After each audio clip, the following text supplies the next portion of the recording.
তোমাদের আবারও স্বাগত জানিয়ে আজকের গল্প পাঠ শুরু করছি। আজ আমি তোমাদের শোনাবো রবীন্দ্রনাথ ঠাকুরের লেখা গল্প অতিথি। কাঠালিয়ার জমিদার মতিলাল বাবু নৌকা করিয়া সপরিবারে স্বদেশে যাইতেছিলেন। পথের মধ্যে মধ্যাহ্নে নদী তীরের এক গঞ্জের নিকটে নৌকা বাঁধিয়া পাকের আয়োজন করিতেছেন। এমন সময় এক ব্রাহ্মণ বালক আসিয়া জিজ্ঞাসা করিল, বাবু, তোমরা যাচ্ছ কোথায়? প্রশ্নকর্তার বয়স 15-16 অধিক হইবে না। মতিলাল বাবু উত্তর করিলেন, কাঠালে। ব্রাহ্মণ বালক কহিল, আমাকে পথের মধ্যে নন্দীগায়ে নামিয়ে দিতে পারবে? বাবু সম্মতি প্রকাশ করিয়া জিজ্ঞাসা করিলেন, তোমার নাম কি? ব্রাহ্মণ বালক কহিল, আমার নাম তারাপদ। গৌরবর্ণ ছেলেটিকে বড় সুন্দর দেখিতে, বড় বড় চক্ষু এবং হাস্যময় ওষ্ঠাধারী একটি সুললিত সৌকুমার্য প্রকাশ পাইতেছে। পরিধানে একখানি মলিন সুতি, অনাবৃত দেহখানি সর্বপ্রকার বাহুল্য বর্জিত। কোন শিল্পী যেন বহু যত্নে নিখুঁত নিটোল করিয়া গড়িয়া দিয়াছেন। যেন সে পূর্বজন্মে তাপস বালক ছিল এবং নির্মল তপস্যার প্রভাবে তাহার শরীর হইতে শরীরাংশ বহুল পরিমাণে ক্ষয় হইয়া একটি সম্মার্জিত ব্রাহ্মণ্যশ্রী পরিস্ফুট হইয়াছিল। মতিলাল বাবু তাহাকে পরম স্নেহ ভরে কহিলেন, বাবা, তুমি স্নান করে এসো, এইখানেই আহারাদি হবে। তারাপদ বলিল, রসুন, বলিয়া তৎক্ষণাৎ অসংকোচে রন্ধনের আয়োজনে যোগদান করিল। মতিলাল বাবুর চাকরটা ছিল হিন্দুস্থানি। মাছ কাটাকোটা প্রভৃতি কার্যে তাহার তেমন পটুতা ছিল না। তারাপদ তাহার কাজ নিজে লইয়া অল্পকালের মধ্যে সুসম্পন্ন করিল এবং দুই একটা তরকারিও অভ্যস্ত নৈপুণ্যের সহিত রন্ধন করিয়া দিল। পাক কার্য শেষ হইতে তারাপদ নদীতে স্নান করিয়া বোচকা খুলিয়া একটি শুভ্র বস্ত্র পরিল। একটি ছোট কাঠের কাকই লইয়া মাথার বড় বড় চুল কপাল হইতে তুলিয়া গ্রীবার উপরে ফেলিল এবং মার্জিত পৈতার গোছা বক্ষে বিলম্বিত করিয়া নৌকায় মতিবাবুর নিকট গিয়ে উপস্থিত হইল। মতিবাবু তাহাকে নৌকার ভিতর লইয়া গেলেন। সেখানে মতিবাবুর স্ত্রী এবং তাহার নবম বর্ষীয়া এক কন্যা বসিয়াছিল। মতিবাবুর স্ত্রী অন্নপূর্ণা এই সুন্দর বালকটিকে দেখিয়া স্নেহে উচ্ছ্বসিত হইয়া উঠিলেন। মনে মনে কহিলেন, আহা, কাহার বাছা, কোথা হইতে আসিয়াছে! ইহার মা ইহাকে ছাড়িয়া কেমন করিয়া প্রাণ ধরিয়া আছে। যথাসময়ে মতিবাবু এবং এই ছেলেটির জন্য পাশাপাশি দুইখানি আসন পড়িল। ছেলেটি তেমন ভোজনপটু নহে। অন্নপূর্ণা তাহার স্বল্প আহার দেখিয়া মনে করিলেন সে লজ্জা করিতেছে। তাহাকে এটা ওটা খাইতে বিস্তর অনুরোধ করিলেন, কিন্তু যখন সে আহার হইতে নিরস্ত্র হইল তখন সে কোনো অনুরোধ মানিল না। দেখা গেল ছেলেটি সম্পূর্ণ নিজের ইচ্ছা অনুসারে কাজ করে, অথচ এমন সহজে করে যে তাহাতে কোনো প্রকার জেদ বা গো প্রকাশ পায় না। তাহার ব্যবহারে লজ্জার লক্ষণও লেশমাত্র দেখা গেল না। সকলের আহারাদির পরে অন্নপূর্ণা তাহাকে কাছে বসাইয়া প্রশ্ন করিয়া তাহার ইতিহাস জানিতে প্রবৃত্ত হইলেন। বিস্তারিত বিবরণ কিছুই সংগ্রহ হইল না। মোট কথা এইটুকু জানা গেল, ছেলেটি 7-8 বৎসর বয়সেই স্বেচ্ছাক্রমে ঘর ছাড়িয়া পলাইয়া আসিয়াছে। অন্নপূর্ণা প্রশ্ন করিলেন, তোমার মা নাই? তারাপদ কহিল, হ্যাঁ, আছেন। অন্নপূর্ণা জিজ্ঞাসা করিলেন, তিনি তোমাকে ভালোবাসেন না? তারাপদ এই প্রশ্ন অত্যন্ত অদ্ভুত জ্ঞান করিয়া হাসিয়া উঠিয়া কহিল, কেন ভালোবাসবেন না? অন্নপূর্ণা প্রশ্ন করিলেন, তবে তুমি তাকে ছেড়ে এলে যে? তারাপদ কহিল, তার আরো 4টে ছেলে এবং 3টি মেয়ে আছে। অন্নপূর্ণা বালকের এই অদ্ভুত উত্তরে ব্যথিত হইয়া কহিলেন, ও মা, সে কি কথা! 5টি আঙুল আছে বলে কি একটি আঙুল ত্যাগ করা যায়? তারাপদর বয়স অল্প, তাহার ইতিহাসও সেই পরিমাণে সংক্ষিপ্ত, কিন্তু ছেলেটি সম্পূর্ণ নতুনতর। সে তাহার পিতামাতার চতুর্থ পুত্র, শৈশবেই পিতৃহীন হয়। বহু সন্তানের ঘরেও তারাপদ সকলের অত্যন্ত আদরের ছিল। মা, ভাই, বোন এবং পাড়ার সকলেরই নিকট হইতে সে অজস্র স্নেহ লাভ করিত। এমনকি গুরু মহাশয় তাহাকে মারিত না, মারিলেও বালকের আত্মীয় পর সকলেই তাহাতে বেদনা বোধ করিত। এমন অবস্থায় তাহার গৃহত্যাগ করিবার কোনো কারণ ছিল না। যে উপেক্ষিত রোগা ছেলেটি সর্বদাই চুরি করা গাছের ফল এবং গৃহস্থ লোকেদের নিকট তাহার চতুর্গুণ প্রতিফল খাইয়া বেড়ায়, সেও তাহার পরিচিত গ্রাম সীমার মধ্যে তাহার নির্যাতনকারিণী মার নিকট পড়িয়া রহিল। আর সমস্ত গ্রামের এই আদরের ছেলে একটা বিদেশি যাত্রার দলের সহিত মিলিয়া অকার চিত্তে গ্রাম ছাড়িয়া পলায়ন করিল। সকলে খোঁজ করিয়া তাহাকে গ্রামে ফিরাইয়া আনিল। তাহার মা তাহাকে বক্ষে চাপিয়া ধরিয়া অশ্রু জলে আর্দ্র করিয়া দিল। তাহার বোনেরা কাঁদিতে লাগিল। তাহার বড় ভাই পুরুষ অভিভাবকের কঠিন কর্তব্য পালন উপলক্ষে তাহাকে মৃদু রকম শাসন করিবার চেষ্টা করিয়া অবশেষে অনুতপ্ত চিত্তে বিস্তর প্রশ্রয় এবং পুরস্কার দিল। পাড়ার মেয়েরা তাহাকে ঘরে ঘরে ডাকিয়া প্রচুরতর আদর এবং বহুতর প্রলোভনে বাধ্য করিতে চেষ্টা করিল, কিন্তু বন্ধন, এমনকি স্নেহবন্ধনও তাহার সহিল না। তাহার জন্ম নক্ষত্র তাহাকে গৃহহীন করিয়া দিয়াছে। সে যখনই দেখিত নদী দিয়া বিদেশি নৌকা গুণ টানিয়া চলিয়াছে, গ্রামের বৃহৎ অশ্বত্থ গাছের তলে কোনো দূর দেশ হইতে এক সন্ন্যাসী আসিয়া আশ্রয় লইয়াছে, অথবা বেদেরা নদীর তীরে পতিত মাঠে ছোট ছোট চাটাই বাঁধিয়া বাখারি ঝুলিয়া চাঙারি নির্মাণ করিতে বসিয়াছে, তখন অজ্ঞাত বহিঃপৃথিবীর স্নেহহীন স্বাধীনতার জন্য তাহার চিত্ত অশান্ত হইয়া উঠিত। উপরি উপরি ২-৩ বার পলায়নের পর তাহার আত্মীয়বর্গ এবং গ্রামের লোক তাহার আশা পরিত্যাগ করিল। প্রথমে সে একটা যাত্রা দলের সঙ্গ লইয়াছিল।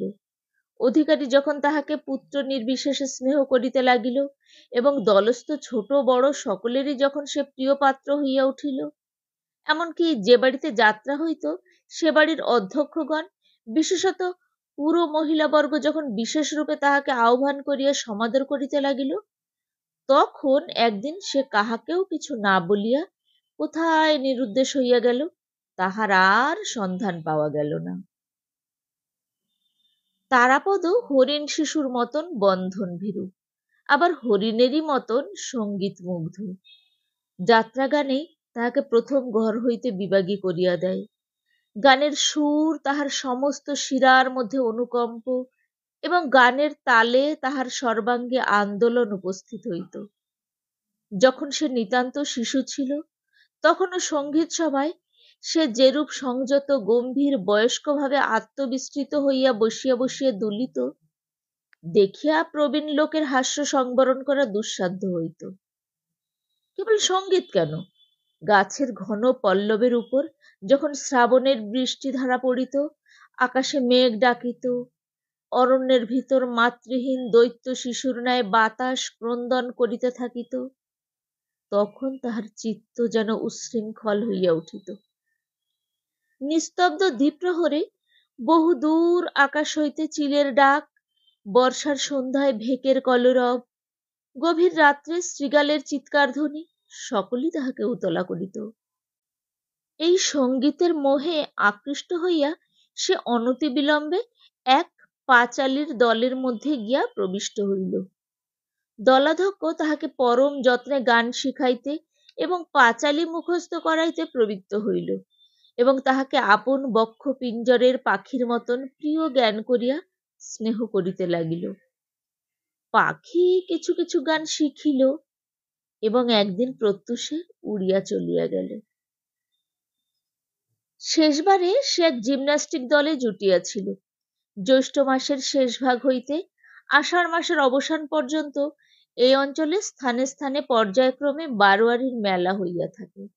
তদুপলক্ষে ২-৩ দল যাত্রা, পাঁচালী, কবি, নর্তকী এবং নানাবিধ দোকান নৌকাযোগে ছোট ছোট নদী উপনদী দিয়া এক এক মেলা অন্তে অন্য মেলায় ঘুরিয়া বেড়ায়। গত বৎসর হইতে কলিকাতার এক ক্ষুদ্র জিমনাস্টিকের দল এই পর্যটনশীল মেলার আমোদচক্রের মধ্যে যোগ দিয়াছিল। তারাপদ প্রথমত নৌকারোহী দোকানির সহিত মিলিয়া মিশিয়া মেলায় পানের খিলি বিক্রয়ের ভার লইয়াছিল।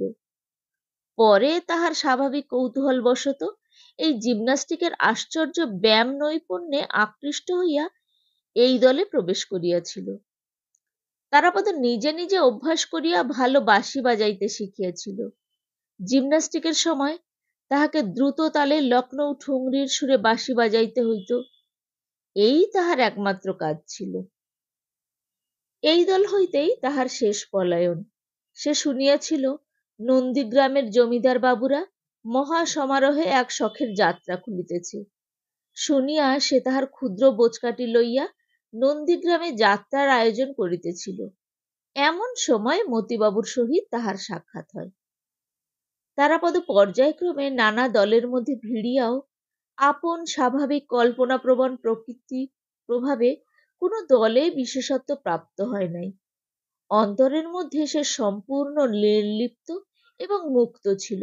সংসারে অনেক কুৎসিত কথা সে সর্বদা শুনিয়াছে এবং অনেক কদর্য দৃশ্য তাহার দৃষ্টিগোচর হইয়াছে, কিন্তু তাহা তাহার মনের মধ্যে সঞ্চিত হইবার তিল মাত্র অবসর প্রাপ্ত হয় নাই। এই ছেলেটির কিছুতেই খেয়াল ছিল না। অন্যান্য বন্ধনের ন্যায় কোনো প্রকার অভ্যাস বন্ধনও তাহার মনকে বাধ্য করিতে পারে নাই। সে এই সংসারে পঙ্কিল জলের উপর দিয়া শুভ্রপক্ষ রাজহংসের মতন সাঁতার দিয়া বেড়াইত। কৌতূহলবশত যতবারই ডুব দিত তাহার পাখা সিক্ত বা মলিন হইতে পারিত না। এই জন্য এই গৃহত্যাগী ছেলেটির মুখে একটি শুভ্র স্বাভাবিক তারুণ্য অম্লান ভাবে প্রকাশ পাইত। তাহার সেই মুখশ্রী দেখিয়া প্রবীণ বিষয়ী মতিলাল বাবু তাহাকে বিনা প্রশ্নে বিনা সন্দেহে পরম আদরে আহ্বান করিয়া লইয়াছিলেন। আহারান্তে নৌকা ছাড়িয়া দিল। অন্নপূর্ণা পরম স্নেহে এই ব্রাহ্মণ বালককে তাহার ঘরের কথা তাহার আত্মীয় পরিজনদের সংবাদ জিজ্ঞাসা করিতে লাগিলেন। তারাপদ অত্যন্ত সংক্ষেপে তাহার উত্তর দিয়া বাহিরে আসিয়া পরিত্রাণ লাভ করিল। বাহিরে বর্ষার নদী পরিপূর্ণতার শেষ রেখা পর্যন্ত ভরিয়া উঠিয়া আপন আত্মহারা উদ্দাম চাঞ্চল্যে প্রকৃতি মাতাকে যেন উদ্বিগ্ন করিয়া তুলিয়াছিল।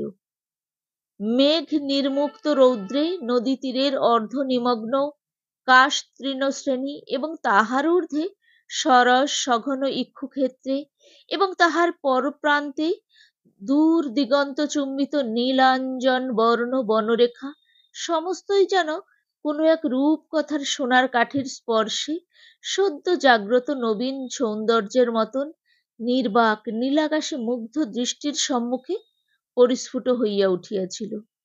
সমস্তই যেন সজীব, স্পন্দিত, প্রগল্ভ আলোকে উদ্ভাসিত, নবীনতায় সুচিক্কণ, প্রাচুর্যে পরিপূর্ণ। তারাপদ নৌকার ছাদের উপরে পালের ছায়ায় গিয়া আশ্রয় লইল। পর্যায়ক্রমে ঢালু সবুজ মাঠ, প্লাবিত পাটের ক্ষেত, গাঢ় শ্যামল আমন ধান্যের আন্দোলন, ঘাট হইতে গ্রামাভিমুখী সংকীর্ণ পথ, ঘন বন বেষ্টিত ছায়াময় গ্রাম তাহার চোখের উপর আসিয়া পড়িতে লাগিল। এই জল স্থল আকাশ, এই চারিদিকের সচলতা সজীবতা মুখরতা, এই ঊর্ধ্ব অধোদেশের ব্যাপ্তি এবং বৈচিত্র্য এবং নির্লিপ্ত সুদূরতা, এই সুবৃহৎ চিরস্থায়ী নির্নিমেষ বাক্যহীন বিশ্বজগৎ তরুণ বালকের পরমাত্মীয় ছিল। অথচ সে এই চঞ্চল মানবটিকে এক মুহূর্তের জন্য স্নেহবাহু দ্বারা ধরিয়া রাখিতে চেষ্টা করিত না। নদী তীরে বাছুর লেজ তুলিয়া ছুটিতেছে। গ্রাম্য টাট্টু ঘোড়ার সম্মুখের দুই দড়িবাঁধা পা লইয়া লাফ দিয়া ঘাস খাইয়া বেড়াইতেছে। মাছরাঙা জেলেদের জাল বাঁধিবার বংশদণ্ডের উপর হইতে ঝপ করিয়া সবেগে জলের মধ্যে ঝাঁপাইয়া মাছ ধরিতেছে। ছেলেরা জলের মধ্যে পড়িয়া মাতামাতি করিতেছে। মেয়েরা উচ্চ কণ্ঠে সহাস্য গল্প করিতে করিতে আবক্ষ জলে বসনাঞ্চল প্রসারিত করিয়া দুই হস্তে তাহা মার্জনা করিয়া লইতেছে। কোমর বাঁধা মেছুনীরা চুপড়ি লইয়া জেলেদের নিকট হইতে মাছ কিনিতেছে। এ সমস্তই সে চিরনূতন অশ্রান্ত কৌতূহলের সহিত বসিয়া বসিয়া দেখে। কিছুতেই তাহার দৃষ্টির পিপাসা নিবৃত্ত হয় না। নৌকার ছাতের উপরে গিয়া তারাপদ ক্রমশ দাড়ি মাঝিদের সঙ্গে গল্প জুড়িয়া দিল। মাঝে মাঝে আবশ্যক মতে মাল্লারদের হাতে হইতে লগি লইয়া নিজেই ঠেলিতে প্রবৃত্ত হইল। মাঝির যখন তামাক খাইবার আবশ্যক, তখন সে নিজে গিয়া হাল ধরিল। যখন যেদিকে পাল ফিরানো আবশ্যক, সমস্ত সে দক্ষতার সহিত সম্পন্ন করিয়া দিল। সন্ধ্যার প্রাক্কালে অন্নপূর্ণা তারাপদকে ডাকিয়া জিজ্ঞাসা করিল, রাত্রে তুমি কি খাও? তারাপদ কহিল, যা পাই তাই খাই, সকল দিন খাইও না। এই সুন্দর ব্রাহ্মণ বালকটির আতিথ্য গ্রহণে ঔদাসীন্য অন্নপূর্ণাকে ঈর্ষৎ পীড়া দিতে লাগিল। তাহার বড় ইচ্ছা খাওয়াইয়া পরাইয়া এক গৃহচ্যুত পান্থ বালকটিকে পরিতৃপ্ত করিয়া দেন। কিন্তু কিসে যে তাহার পরিতোষ হইবে, তাহার কোনো সন্ধান তিনি পাইলেন না। অন্নপূর্ণা চাকরদের ডাকিয়া গ্রাম হইতে দুধ মিষ্টান্ন প্রভৃতি ক্রয় করিয়া আনিবার জন্য ধুমধাম বাঁধাইয়া দিলেন। তারাপদ যথা পরিমাণে আহার করিল, কিন্তু দুধ খাইল না। মৌন স্বভাব মতিলাল বাবুও তাহাকে দুধ খাইবার জন্য অনুরোধ করিলেন। সে সংক্ষেপে বলিল, আমার এসব ভালো লাগে না। নদীর উপর 2-3 দিন গেল। তারাপদ রাধাবাড়া বাজার করা হইতে নৌকা চালনা পর্যন্ত সকল কাজেই স্বেচ্ছা ও তৎপরতার সহিত যোগ দিল। যে কোনো দৃশ্য তাহার চোখের সম্মুখে আসে, তাহার প্রতি তারাপদর সকৌতূহল দৃষ্টি ধাবিত হয়। যে কোনো কাজ তাহার হাতের কাছে আসিয়া উপস্থিত হয়, তাহাতেই সে আপনিই আকৃষ্ট হইয়া পড়ে। তাহার দৃষ্টি, তাহার হস্ত, তাহার মন সর্বদাই সচল হইয়া আছে। এই জন্য সে এই নিত্য সচলা প্রকৃতির মতো সর্বদাই নিশ্চিন্ত উদাসীন, অথচ সর্বদাই ক্রিয়াসক্ত। মানুষ মাত্রেরই নিজের একটি স্বতন্ত্র অধিষ্ঠান ভূমি আছে, কিন্তু তারাপদ এই অনন্ত নীলাম্বরবাহী বিশ্বপ্রবাহের একটি আনন্দোজ্জ্বল তরঙ্গ। ভূত ভবিষ্যতের সহিত তাহার কোনো সম্বন্ধই নাই। সম্মুখাভিমুখে চলিয়া যাওয়াই তাহার একমাত্র কার্য। এদিকে অনেক দিন নানা সম্প্রদায়ের সহিত যোগ দিয়া অনেক প্রকার মনোরঞ্জনী বিদ্যা তাহার আয়ত্ত হইয়াছিল। কোনো প্রকার চিন্তার দ্বারা আচ্ছন্ন না থাকাতে তাহার নির্মল স্মৃতিপটে সকল জিনিস আশ্চর্য সহজে মুদ্রিত হইয়া যাইত।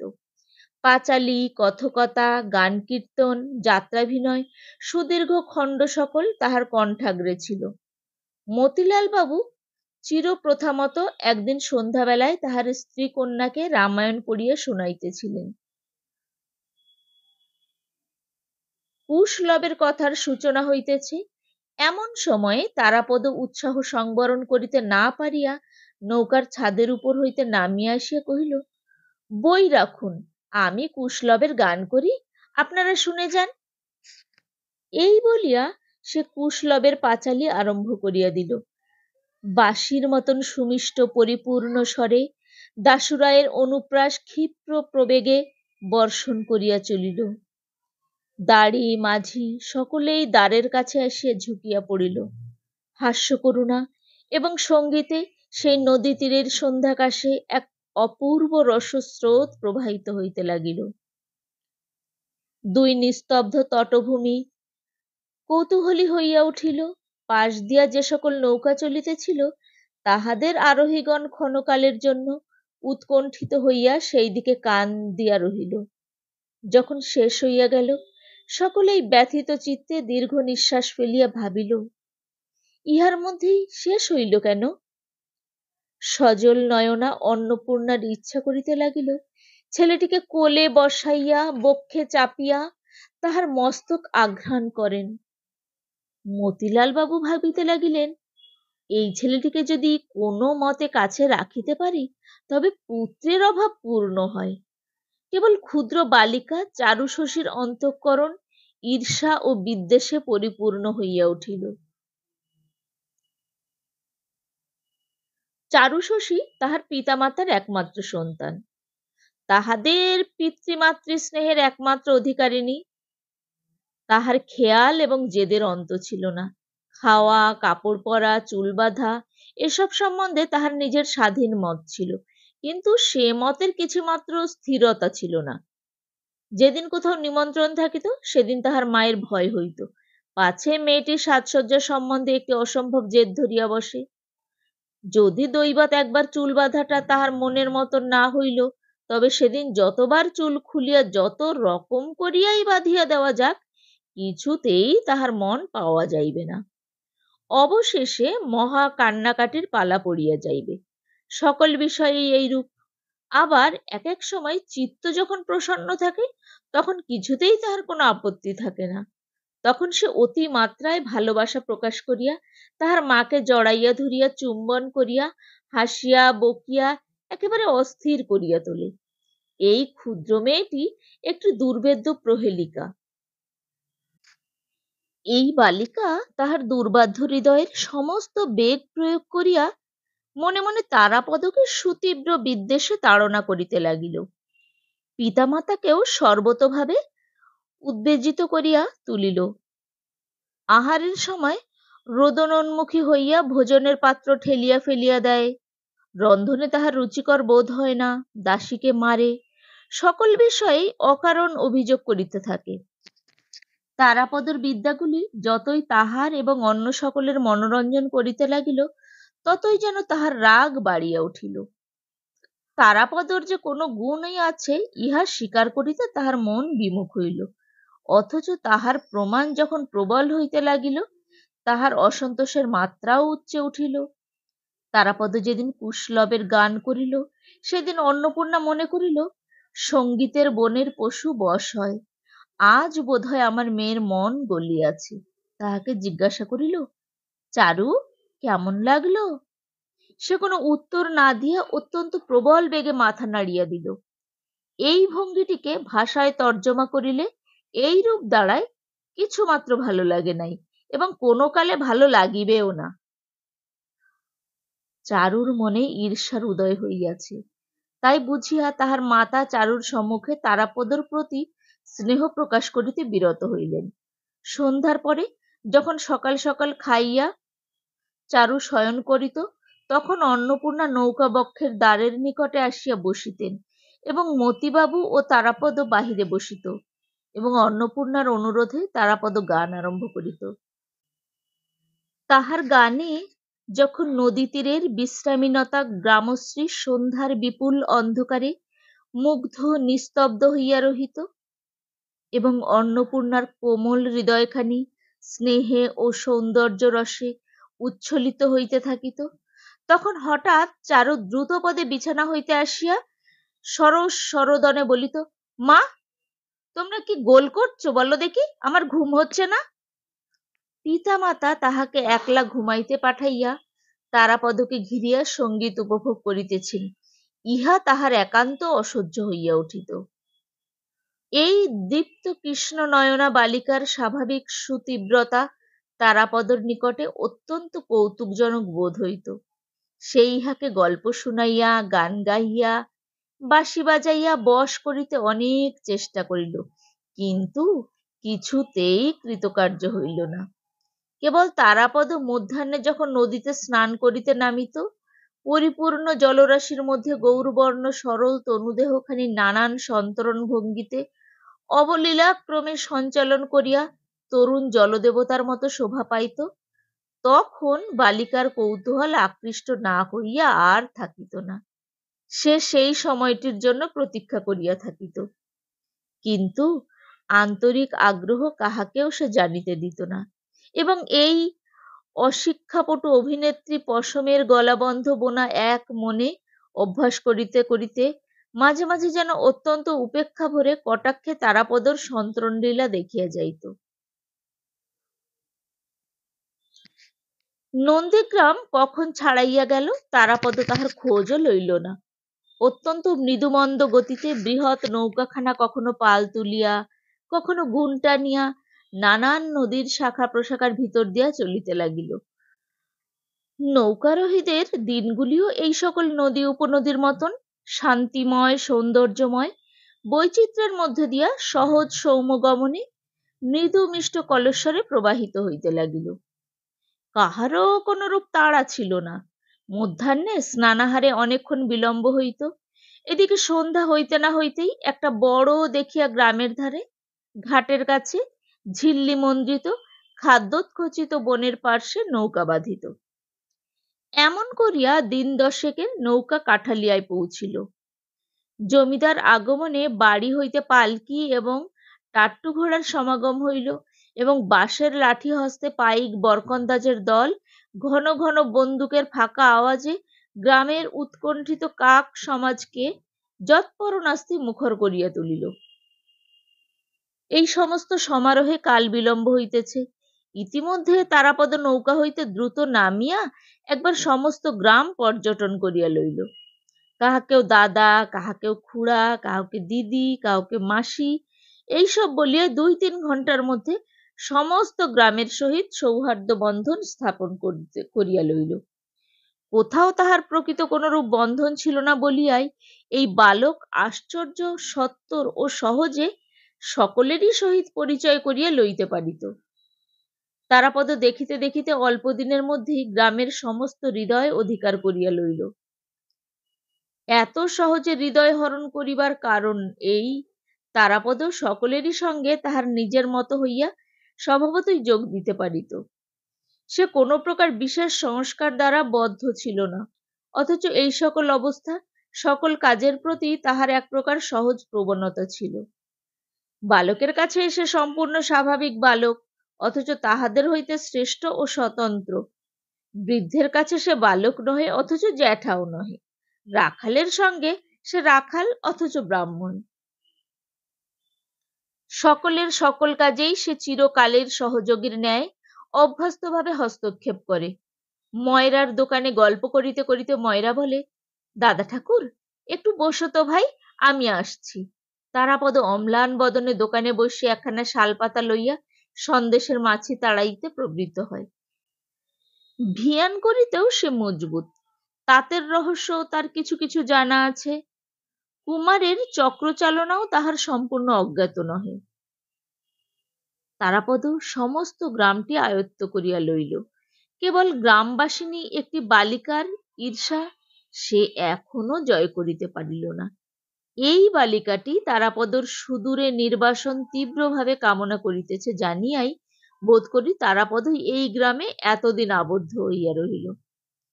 কিন্তু বালিকাবস্থাতেও নারীদের অন্তর রহস্য ভেদ করা সুকঠিন। চারুশশী তাহার প্রমাণ দিল। বামুন ঠাকরুনের মেয়ে সোনামণি 5 বৎসর বয়সে বিধবা হয়। সেই চারুর সমবয়সী সখী। তাহার শরীর অসুস্থ থাকাতে গৃহ প্রত্যাগত সখীর সহিত সে কিছুদিন সাক্ষাৎ করিতে পারে নাই। সুস্থ হইয়া যেদিন দেখা করিতে আসিল, সেই দিন প্রায় বিনা কারণেই 2 সখীর মধ্যে একটু মনোবিচ্ছেদ ঘটিবার উপক্রম হইল। চারু অত্যন্ত ফাঁদিয়া গল্প আরম্ভ করিয়াছিল। সে ভাবিয়াছিল তারাপদ নামক তাহাদের নবার্জিত পরম রত্নটির আরোহণকারিণী সবিস্তারে বর্ণনা করিয়া সে তাহার সখীর কৌতূহল এবং বিস্ময়ে সপ্তমে চড়াইয়া দিবে।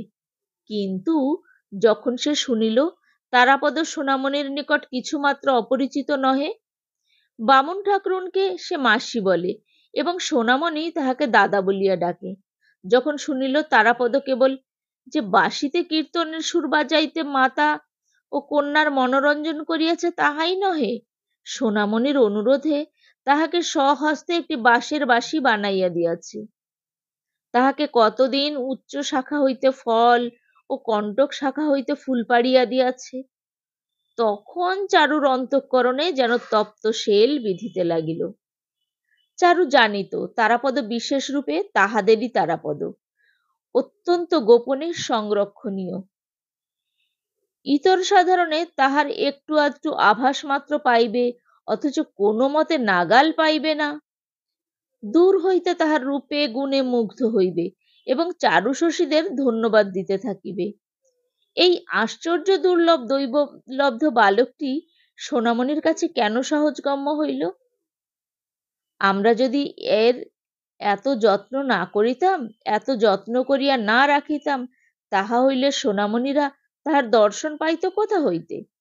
সোনামণির দাদা শুনিয়া সর্বশরীর জ্বলিয়া যায়। যে তারাপদকে চারু মনে মনে বিদ্বেষস্বরে জর্জর করিতে চেষ্টা করিয়াছে, তাহারই একাধিকার লইয়া এমন প্রবল উদ্বেগ কেন? বুঝিবে কাহার সাধ্য। সেই দিনই অপর একটা তুচ্ছ সূত্রে সোনামণির সহিত চারুর মর্মান্তিক আড়ি হইয়া গেল এবং সে তারাপদর ঘরে গিয়া তাহার শখের বাঁশিটি বাহির করিয়া তাহার উপরে লাফাইয়া মাড়াইয়া সেটাকে নির্দয়ভাবে ভাঙিতে লাগিল। চারু যখন প্রচণ্ড আবেগে এবং বংশী ধ্বংস কার্যে নিযুক্ত আছে, এমন সময় তারাপদ আসিয়া ঘরে প্রবেশ করিল। সে বালিকার এই প্রলয় মূর্তি দেখিয়া আশ্চর্য হইয়া গেল। কহিল, চারু, আমার বাঁশিটা ভাঙছ কেন? চারু রক্ত নেত্রে রক্তিম মুখে, বেশ করছি, খুব করছি বলিয়া আরো বার দুই চার বিদীর্ণ বাঁশির উপর অনাবশ্যক পদাঘাত করিয়া উচ্ছ্বসিত কণ্ঠে কাঁদিয়া ঘর হইতে বাহির হইয়া গেল। তারাপদ বাঁশিটা তুলিয়া উল্টিয়া পাল্টিয়া দেখিল, তাহাতে আর পদার্থই নাই কিছু। অকারণে তাহার পুরাতন নিরাপরাধ বাঁশিটার এই আকস্মিক দুর্গতি দেখিয়া সে আর হাস্য সংবরণ করিতে পারিল না। চারুশশী প্রতিদিনই তাহার পক্ষে পরম কৌতূহলের বিষয় হইয়া উঠিল। তাহার আরেকটি কৌতূহলের ক্ষেত্র ছিল মতিলাল বাবুর লাইব্রেরিতে ইংরেজি ছবির বইগুলো। বাহিরের সংসারের সহিত তাহার যথেষ্ট পরিচয় হইয়াছে, কিন্তু এই ছবির জগতে সে কিছুতেই ভালো করিয়া প্রবেশ করিতে পারে নাই। কল্পনার দ্বারা আপনার মনে অনেকটা ইচ্ছা পূরণ করিয়া লইত, কিন্তু তাহাতে মন কিছুতেই তৃপ্তি মানিত না। ছবির বইয়ের প্রতি তারাপদের এই আগ্রহ দেখিয়া একদিন মতিলাল বাবু বলিলেন, ইংরেজি শিখবে? তাহলে এই সমস্ত ছবির মানে বুঝতে পারবে। তারাপদ তৎক্ষণাৎ বলিল, হ্যাঁ, শিখিব। মতিবাবু খুব খুশি হইয়া গ্রামের এন্ট্রান্স স্কুলের হেডমাস্টার রামরতন বাবুকে প্রতিদিন সন্ধ্যাবেলায় এই বালকের ইংরেজি অধ্যাপন কার্যে নিযুক্ত করিয়া দিলেন। তারাপদ তাহার প্রখর স্মরণশক্তি এবং অখণ্ড মনোযোগ লইয়া ইংরেজি শিক্ষায় প্রবৃত্ত হইল। সে যেন এক নতুন দুর্গম রাজ্যের মধ্যে ভ্রমণে বাহির হইল। পুরাতন সংসারের সহিত কোনো সম্পর্ক রাখিল না। পাড়ার লোকেরা আর তাহাকে দেখিতে পাইল না। যখন সে সন্ধ্যার পূর্বে নির্জন নদী তীরে দ্রুত বেগে পদচারণ করিতে করিতে পড়া মুখস্থ করিত, তখন তাহার উপাসক বালক সম্প্রদায় দূর হইতে ক্ষুণ্ণ চিত্তে সম্ভ্রমে তাহাকে নিরীক্ষণ করিত, তাহার পাঠে ব্যাঘাত করিতে সাহস করিত না। চারুও আজকাল তাহাকে বড় একটা দেখিতে পাইত না। পূর্বে তারাপদর অন্তঃপুরে গিয়া অন্নপূর্ণার স্নেহদৃষ্টির সম্মুখে বসিয়া আহার করিত, কিন্তু তদুপলক্ষে প্রায় মাঝে মাঝে কিছু বিলম্ব হইয়া যাইত বলিয়া সে মতুবাবুকে অনুরোধ করিয়া বাহিরেই আহারের বন্দোবস্ত করিয়া লইল। ইহাতে অন্নপূর্ণা ব্যথিত হইয়া আপত্তি প্রকাশ করিয়াছিলেন, কিন্তু মতিবাবু বালকের অধ্যয়নের উৎসাহে অত্যন্ত সন্তুষ্ট হইয়া এই নূতন ব্যবস্থার অনুমোদন করিলেন। এমন সময় চারুও হঠাৎ জিদ করিয়া বসিল, আমিও ইংরেজি শিখব। তাহার পিতামাতা তাহাদের খামখেয়ালি কন্যার এই প্রস্তাবটিকে প্রথমে পরিহাসের বিষয় জ্ঞান করিয়া স্নেহ মিশ্রিত হাস্য করিলেন, কিন্তু কন্যাটির এই প্রস্তাবে পরিহাসের অংশটুকুকে প্রচুর অশ্রু জলধারায় অতি শীঘ্রই নিঃশেষে ধৌত করিয়া ফেলিয়াছিল। অবশেষে এই স্নেহ দুর্বল নিরুপায় অভিভাবকদ্বয় বালিকার প্রস্তাব গম্ভীরভাবে গ্রাহ্য করিলেন। চারু মাস্টারের নিকট তারাপদর সহিত একত্র অধ্যয়নে নিযুক্ত হইল। কিন্তু পড়াশোনা করা এই অস্থিরচিত্ত বালিকার স্বভাব সঙ্গত ছিল না। সে নিজে কিছু শিখিল না, কেবল তারাপদর অধ্যয়নে ব্যাঘাত করিতে লাগিল। সে পিছাইয়া পড়ে, পড়া মুখস্থ করে না, কিন্তু তবু কিছুতেই তারাপদর পশ্চাৎবর্তী হইয়া থাকিতে চাহে না। তারাপদ তাহাকে অতিক্রম করিয়া নতুন পড়া লইতে গেলে সে মহা রাগারাগি করিত, এমনকি কান্নাকাটি করিতে ছাড়িত না। তারাপদ পুরাতন বই শেষ করিয়া নতুন বই কিনিলে তাহাকেও সেই নতুন বই কিনিয়া দিতে হইত। তারাপদ অবসরের সময় নিজের ঘরে বসিয়া লিখিত এবং পড়া মুখস্থ করিত। ইহা সেই ঈর্ষাপরায়ণা কন্যাটির সহ্য হইত না। সে গোপনে তাহার লেখার খাতায় কালি ঢালিয়া আসিত, কলম চুরি করিয়া রাখিত, এমনকি বইয়ের যেখানে অভ্যাস করিবার সেই অংশটি ছিঁড়িয়া আসিত। তারাপদ এই বালিকার অনেক দৌরাত্ম্যে সকৌতুকে সহ্য করিত। অসহ্য হইলে মারিত, কিন্তু কিছুতেই শাসন করিতে পারিত না। দৈবাৎ একটা উপায় বাহির হইল। একদিন বড় বিরক্ত হইয়া নিরুপায় তারাপদ তাহার মসি বিলুপ্ত লেখা খাতা ছিন্ন করিয়া ফেলিয়া গম্ভীর বিষণ্ণ মুখে বসিয়াছিল। চারু দ্বারের কাছে আসিয়া মনে করিল আজ মার খাইবে, কিন্তু তাহার প্রত্যাশা পূর্ণ হইল না। তারাপদ একটি কথা মাত্র না কহিয়া চুপ করিয়া বসিয়া রহিল। বালিকা ঘরের ভিতরে বাহিরে ঘুরঘুর করিয়া বেড়াইতে লাগিল। বারংবার এত কাছে আসিয়া ধরা দিল যে তারাপদ ইচ্ছা করিলে অনায়াসেই তাহার পৃষ্ঠে এক চপেটাঘাত বসাইয়া দিতে পারিত, কিন্তু সে তাহা না দিয়া গম্ভীর হইয়া রহিল। বালিকা মহা মুশকিলে পড়িল। কেমন করিয়া ক্ষমা প্রার্থনা করিতে হয় সে বিদ্যা তাহার কোনো কালেই অভ্যাস ছিল না। অথচ অনুতপ্ত ক্ষুদ্র হৃদয়টি তাহার সহপাঠীর ক্ষমা লাভের জন্য একান্ত কাতর হইয়া উঠিল। অবশেষে কোনো উপায় না দেখিয়া ছিন্ন খাতার এক টুকরা লইয়া তারাপদর নিকটে বসিয়া খুব বড় বড় করিয়া লিখিল, আমি আর কখনো খাতায় কালি মাখাইব না। লেখা শেষ করিয়া সেই লেখার প্রতি তারাপদর মনোযোগ আকর্ষণের জন্য অনেক প্রকার চাঞ্চল্য প্রকাশ করিতে লাগিল। দেখিয়া তারাপদ হাস্য সংবরণ করিতে পারিল না, হাসিয়া উঠিল। তখন বালিকা লজ্জায় ক্রোধে ক্ষিপ্ত হইয়া উঠিয়া ঘর হইতে দ্রুত বেগে ছুটিয়া বাহির হইয়া গেল।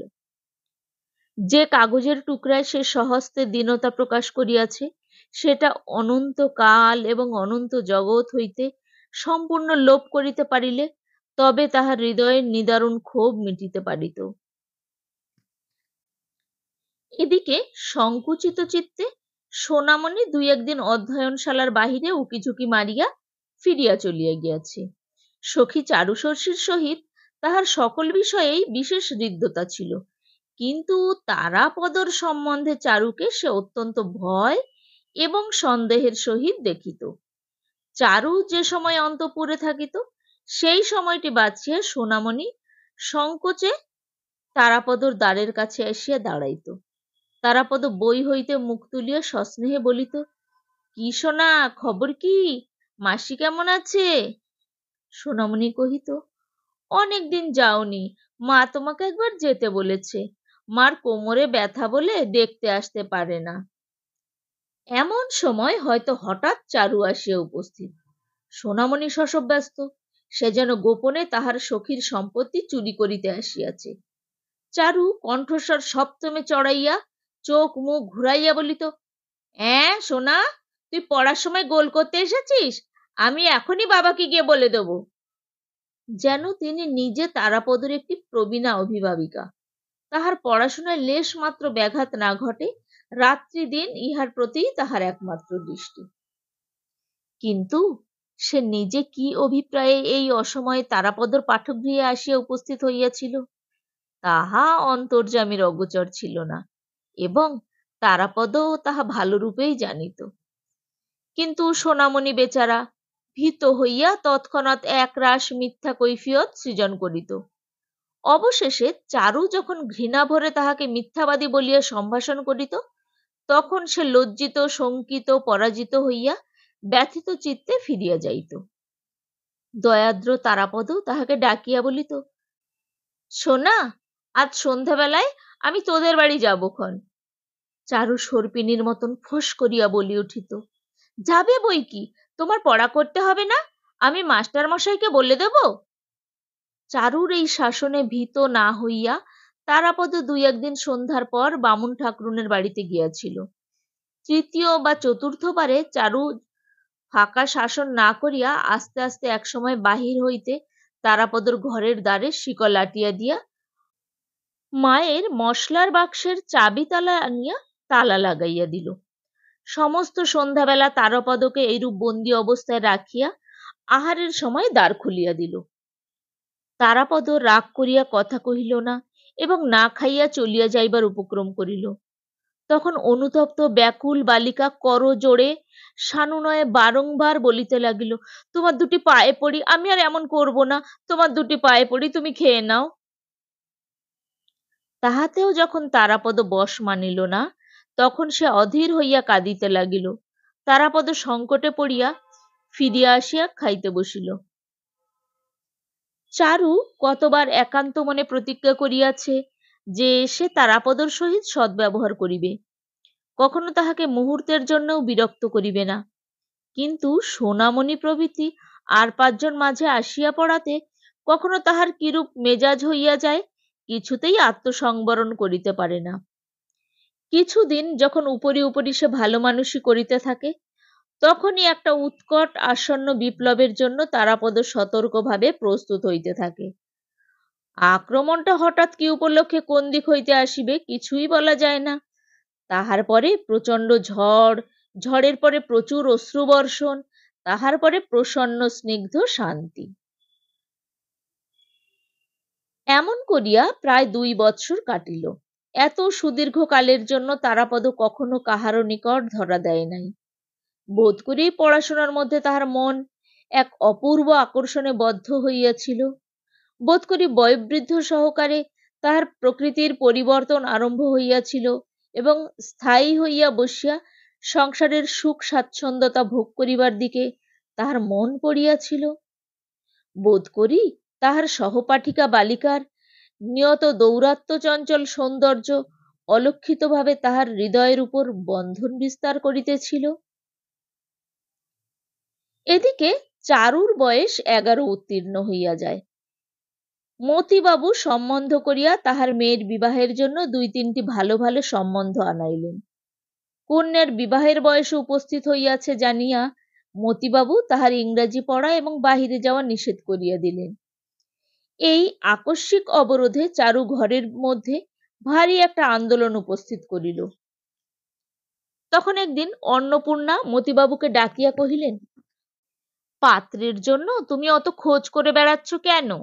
তারাপদ ছেলেটি তো বেশ, আর তোমার মেয়েরও ওকে পছন্দ হয়েছে। শুনিয়া মতিবাবু অত্যন্ত বিস্ময় প্রকাশ করিলেন।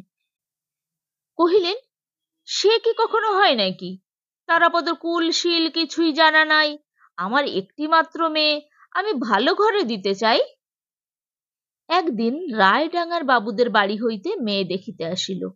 চারুকে বেশভূষা পরাইয়া বাহির করিবার চেষ্টা করা হইল। সে শোবার ঘরের দ্বার রুদ্ধ করিয়া বসিয়া রহিল, কিছুতেই বাহির হইল না। মতিবাবু ঘরের বাহির হইতে অনেক অনুনয় করিলেন, ভৎসনা করিলেন, কিছুতেই কিছু ফল হইল না। অবশেষে বাহিরে আসিয়া রায়ডাঙ্গার দূতবর্গের নিকট মিথ্যা করিয়া বলিতে হইল, কন্যার হঠাৎ অত্যন্ত অসুখ করিয়াছে, আজ আর দেখানো হইবে না। তাহারা ভাবিল মেয়ের বুঝি কোনো একটা দোষ আছে, তাই এইরূপ চাতুরী অবলম্বন করা হইল। তখন মতিবাবু ভাবিতে লাগিলেন, তারাপদ ছেলেটি দেখিতে শুনিতে সকল হিসেবেই ভালো, উহাকে আমি ঘরেই রাখিতে পারিব। তাহা হইলে আমার একমাত্র মেয়েটিকে আর পরের বাড়ি পাঠাইতে হইবে না। ইহাও চিন্তা করিয়া দেখিলেন, তাহার অশান্ত অবাধ্য মেয়েটির দুরন্তপনা তাহাদের স্নেহের চক্ষে যতই মার্জনীয় বোধ হোক না কেন, শ্বশুর বাড়িতে কেহ সহ্য করিবে না। তখন স্ত্রী পুরুষে অনেক আলোচনা করিয়া তারাপদর দেশে তাহার সমস্ত লৌকিক সংবাদ সম্বন্ধ করিবার জন্য লোক পাঠাইলেন। খবর আসিল যে বংশ ভালো কিন্তু দরিদ্র। তখন মতিবাবু ছেলের মা এবং ভাইয়ের নিকট বিবাহের প্রস্তাব পাঠাইলেন। তাহারা আনন্দে উচ্ছ্বাসিত হইয়া সম্মতি দিতে মুহূর্ত মাত্র বিলম্ব করিলেন না। কাঠালিয়ায় মতিবাবু এবং অন্নপূর্ণা বিবাহের দিনক্ষণ আলোচনা করিতে লাগিলেন, কিন্তু স্বাভাবিক গোপনতা প্রিয় সাবধানী মতিবাবু কথাটা গোপনে রাখিলেন। চারুকে ধরিয়া রাখা গেল না। সে মাঝে মাঝে বর্গির হাঙ্গামার মতন তারাপদর পাঠগৃহে গিয়া পড়িত। কখনো রাগ, কখনো অনুরাগ, কখনো বিরাগের দ্বারা তাহার পাঠচর্চার নিভৃত শান্তি অকস্মাৎ তরঙ্গিত করিয়া তুলিত। তাহাতে আজকাল এই নির্লিপ্ত মুক্ত স্বভাব ব্রাহ্মণ বালকের চিত্তে মাঝে মাঝে ক্ষণকালের জন্য বিদ্যুৎ স্পন্দনের ন্যায় এক অপূর্ব চাঞ্চল্য সঞ্চার হইত। যে ব্যক্তির লঘুভার চিত্ত চিরকাল অক্ষুণ্ণ অব্যাহতভাবে কালস্রোতের তরঙ্গ চূড়ায় ভাসমান হইয়া সম্মুখে প্রবাহিত হইয়া যাইত, সে আজকাল একবার অন্যমনস্ক হইয়া বিচিত্র দিবাস্বপ্ন জালের মধ্যে জড়ীভূত হইয়া পড়ে। একদিন পড়াশোনা ছাড়িয়া দিয়া সে মতিবাবুর লাইব্রেরির মধ্যে প্রবেশ করিয়া ছবির বইয়ের পাতা উল্টাইতে থাকিত। সেই ছবিগুলির মিশ্রণে যে কল্পনালোক সৃজিত হইত, তাহা পূর্বেকার হইতে অনেক স্বতন্ত্র এবং অধিকতর রঙিন। চারুর অদ্ভুত আচরণ লক্ষ্য করিয়া সে আর পূর্বের মতো স্বভাবত পরিহাস করিতে পারিত না। দুষ্টামি করিলে তাহাকে মারিবার কথা মনেও উদয় হইত না। নিজের এই গূঢ় পরিবর্তন, এই আবদ্ধ আসক্তি ভাব তাহার নিজের কাছে এক নতুন স্বপ্নের মতো মনে হইতে লাগিল। শ্রাবণ মাসে বিবাহের শুভ দিন স্থির করিয়া মতিবাবু তারাপদর মা ও ভাইয়েদের আনিতে লোক পাঠাইলেন। তারাপদকে তাহা জানিতে দিলেন না। কলিকাতার মোক্তারকে গড়ের বাদ্য বায়না দিতে আদেশ করিলেন এবং জিনিসপত্রের ফর্দ পাঠাইয়া দিলেন।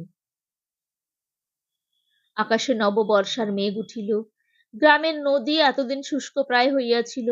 মাঝে মাঝে কেবল এক একটা ডোবার জল বাঁধিয়া থাকিত।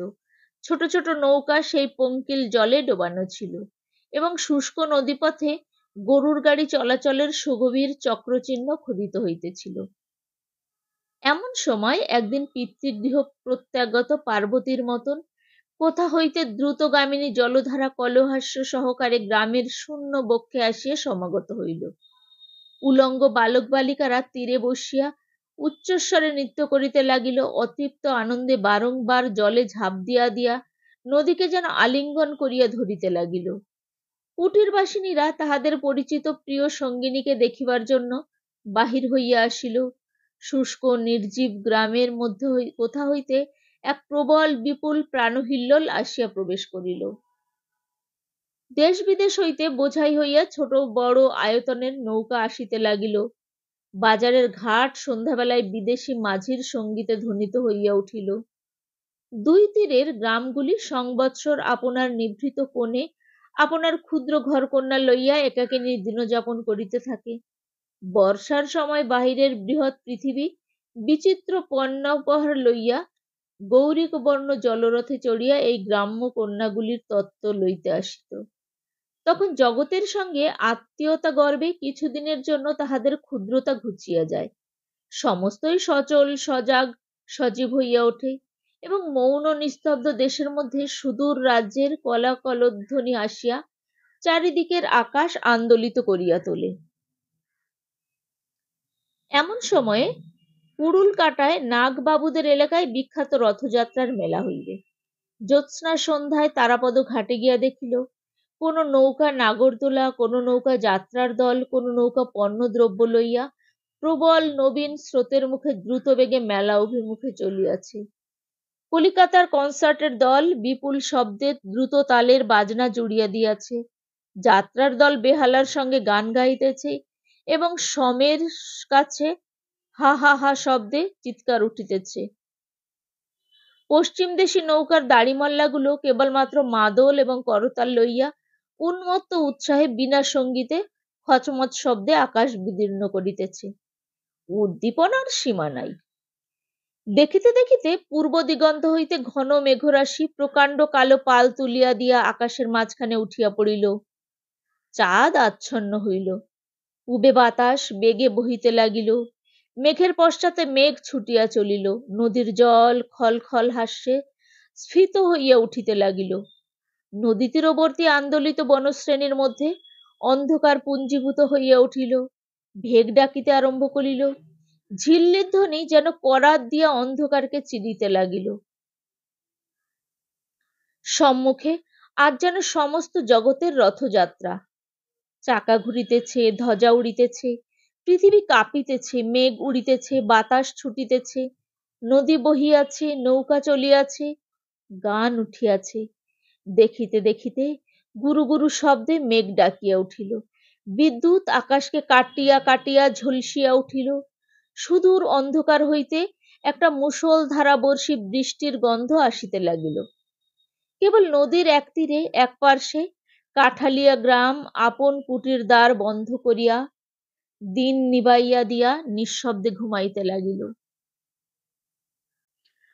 পরদিন তারাপদর মাতা ও ভ্রাতাগণ কাঠালিয়ায় আসিয়া অবতরণ করিলেন।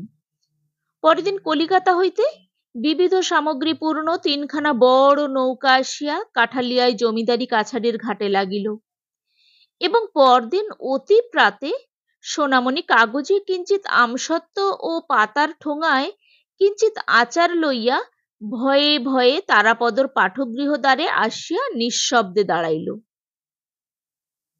কিন্তু পরদিন তারাপদকে আর দেখা গেল না।